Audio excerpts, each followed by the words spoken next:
Welcome to Reel Filmmaking. My name is Corey, and today we're talking about lighting. Now, I think lighting is one of the most underappreciated aspects of filmmaking. Generally, when people are like, oh, I want to make my films look better, they think about cameras, they think about lenses, they think about a host of other things, and I just feel like lighting goes overlooked. I know for me, like when I was getting into filmmaking, that was kind of my story. I was like, oh, well, if I get nicer things, that's what's gonna help me. And I think there was also a little bit of fear of like, how do you get into lighting?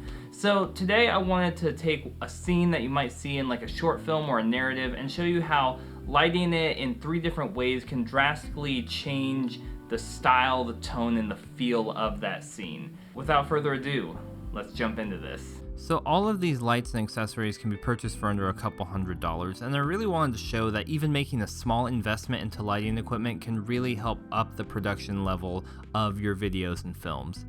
So we have a budget light stand, a boom microphone stand we can use to hang diffusion, an RGB light, another RGB light, and a 5-in-1 diffusion panel.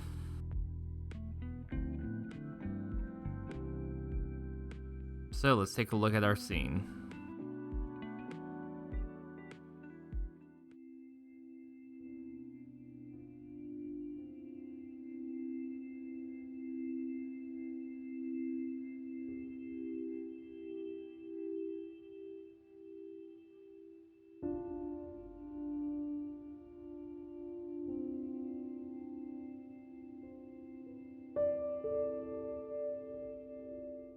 So for this look, I wanted more of an ambient wash. I didn't want a discernible key light. So I took one of the RGB lights, put it at 100%, and I blasted it through the windows and the blinds directly in front of me. This helped to give a good coverage on the face.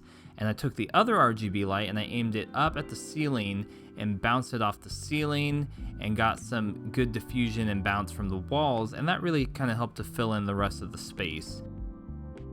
So you get this look that is filled where you can see everything, but it's not overpowering. It looks like he might have come in from something and he's catching the last light of the evening as he's looking out the window.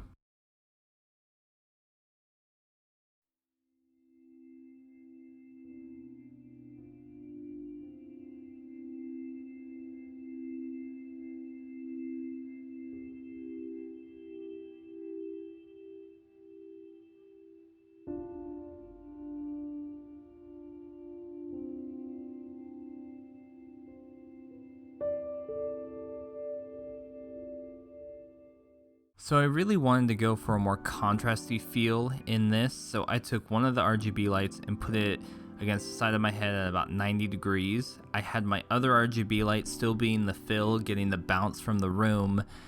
And with this combination, it allowed me to really see the separation of the light and the shadow on my face. And I could see this contrasty look being used in something where you have maybe a drama short film where you're really trying to emphasize the weight of the scene.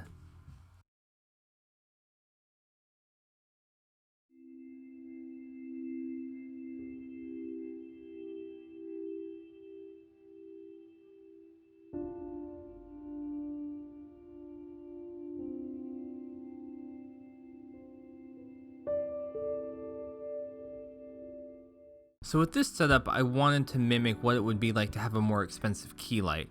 Since I don't have that, I can use a combination of the diffusion panel and my RGB light, blasted at 100% into the diffusion at about a 45-degree angle, and that gives me a very natural fill, very similar to having that huge key light with a softbox. This gives you more of a filled in look. You can see all of the talent. Everything is very well illuminated in the frame. And I can picture using this sort of lighting technique in a short film where maybe in this scene, the talent is thinking, they're dreaming about the future or what could be. And it's a very pleasing image. So 3 different lighting setups are going to give you very different feels, whether you're shooting a narrative or a short film. And yeah, I like all of them. I think I tend to lean towards the first one. I like that the character is visible, but not too bright, and it's not too contrasty. And I could really see a lighting setup like that fitting into something that I would write. So there you go, the same scene shot with 3 different lighting configurations. You can definitely see how moving lights can change the feel and tone of a scene. So if you found this video helpful, if you enjoyed it, make sure to hit that like button. Subscribe to Reel Filmmaking for more content coming on a weekly basis about creative process, camera gear, filmmaking. And until next time, keep making movies and watching movies. And I'll see you on Reel Filmmaking.